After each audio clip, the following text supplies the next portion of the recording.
Eh bien, bonjour à toutes et à tous. Permettez-moi de me présenter. Philippe Richier, le maire de Bazoges-en-Paris.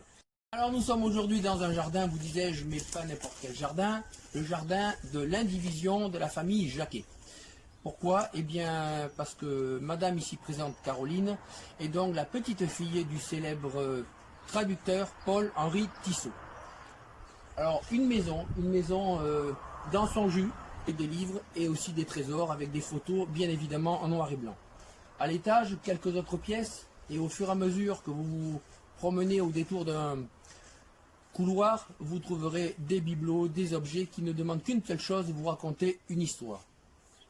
À l'issue de l'escalier, vous arrivez dans une pièce. Et oui, mesdames et messieurs, une pièce, mais pas n'importe quelle pièce, l'imprimerie. Phrase après phrase, paragraphe après paragraphe, et là, la magie opérée, nous voyons quoi? Eh bien, une première page, puis deux, puis trois, et ainsi de suite, des centaines et des centaines de livres, tout fait à la main.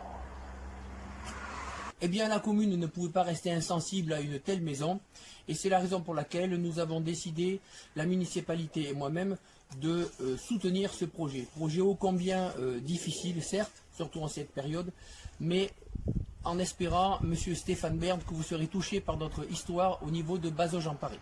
En vous remerciant par avance. Denis Jacobazil, premier adjoint de la commune en charge du tourisme.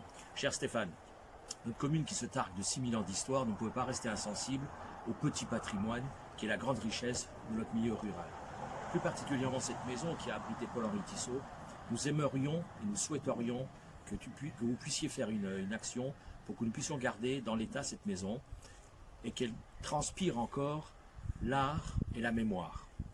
Pourquoi pas, Stéphane, une maison d'artistes, une résidence d'artistes, pour faire la continuité du travail exceptionnel de Paul-Henri Tissot.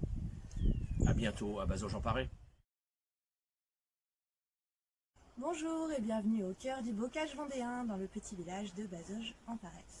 Nous sommes devant la maison de mes ancêtres et sous la plaque qui a été inaugurée par ma grand-mère en 1994, avec à ses côtés le représentant de l'ambassade du Danemark. Pour qui? Pourquoi? Nous allons le découvrir. Suivez-moi.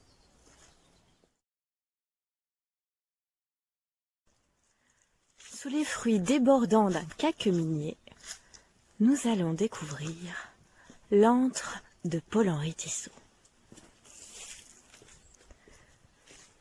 Dans cette demeure jadis protestante, une famille de chaufourniers, exploitant les carrières de pierre de chaux aux alentours, vivait au début du XXe siècle. Dans la famille Tissot, voici Paul-Henri, un des fils. Malgré son amour profond pour la terre, pour le monde paysan et pour les fours à chaux, Paul-Henri Tissot fera des études de philosophie et de littérature. Il deviendra l'illustre, du moins un des illustres traducteurs, du philosophe danois Søren Kierkegaard. Mais comment en est-il arrivé là? Paul-Henri Tissot est tout d'abord professeur de français et grand voyageur. Il enseigne au Liban, en Syrie, en Roumanie, notamment à Turda, comme le témoigne cette ancienne photo des enseignants de l'année 1925-1926. Paul-Henri Tissot est juste là. Il enseigne également en Suède, à Lund, et au détour d'un voyage, en tant que touriste, il s'arrête à Pompéi. C'est alors qu'il rencontre une jeune Danoise en vacances également. Elle s'appelle Gerda Christensen. C'est le coup de foudre. Paul-Henri Tissot la rejoint à son hôtel, lui laisse une lettre au réceptionniste. Après des mois de correspondance, il l'épouse. Il déménage alors en Suède. Et pour lui apprendre la langue danoise, Gerda Christensen lui lit tous les soirs des œuvres de Søren Kierkegaard. Deuxième coup de foudre. Paul-Henri Tissot tombe éperdument amoureux intellectuellement de cet auteur. Il fait tout d'abord partie d'un comité de traducteurs en Suède, mais il en est vite écarté. Pour autant, il n'arrête pas son projet. Paul-Henri Tissot voue sa vie à traduire les œuvres de Kierkegaard et à les transmettre à l'Europe. Il entreprend parfois dans un milieu précaire ces traductions pour enfin, à la fin de sa vie, rencontrer les éditions de Laurent, Jacques Lafargue, qui lui permettra de commencer à éditer les œuvres complètes de Søren Kierkegaard, achevées par sa fille, Else Marie Jacquet Tissot. son travail sera récompensé directement par la reine du Danemark, Margaret. Dans cette bibliothèque, on trouve tout un tas de trésors, des livres en latin, en danois, en français, tout un tas de richesses philosophiques et intellectuelles. Paul-Henri Tissot était torturé, obsédé à l'idée de traduire Søren Kierkegaard.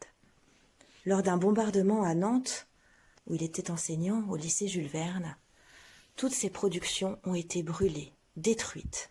C'était un drame pour lui, jusqu'à ce qu'il décide de revenir ici, dans la maison familiale, pour traduire et s'éditer lui-même. À l'étage de la maison des souvenirs se trouve l'immanquable imprimerie de Paul-Henri Tissot. De retour en France, il décide de s'auto-éditer. Il va imprimer lui-même ses traductions. Comme ici. Voici une page de La maladie à la mort.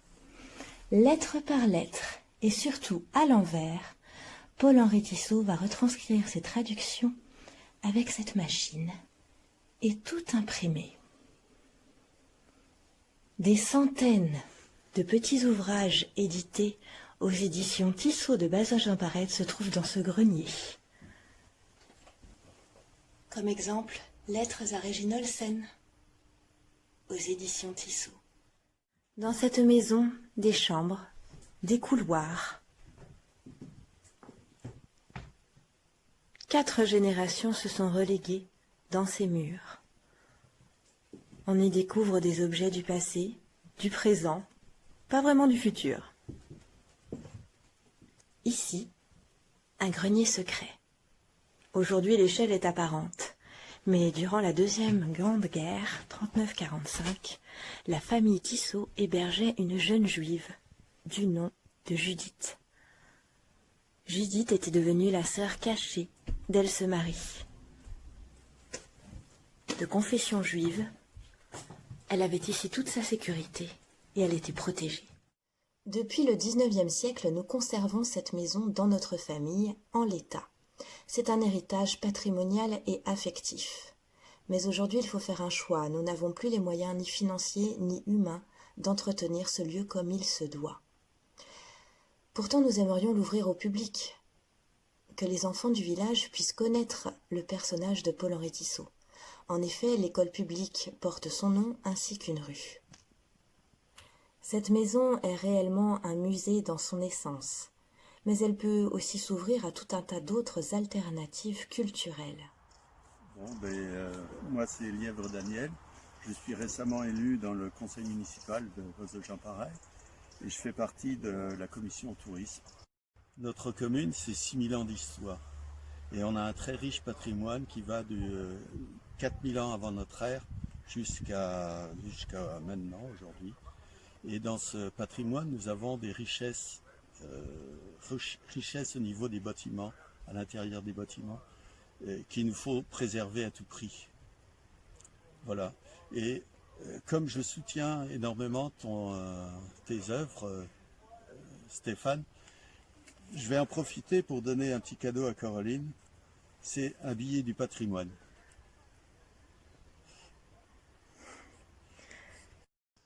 Oui, bon, Stéphane, nous t'invitons à venir découvrir tout notre patrimoine de la commune, nos 6000 ans d'histoire. Voilà, à bientôt. Eh bien voilà, monsieur Stéphane Bern, j'ai malheureusement perdu au jeu à gratter.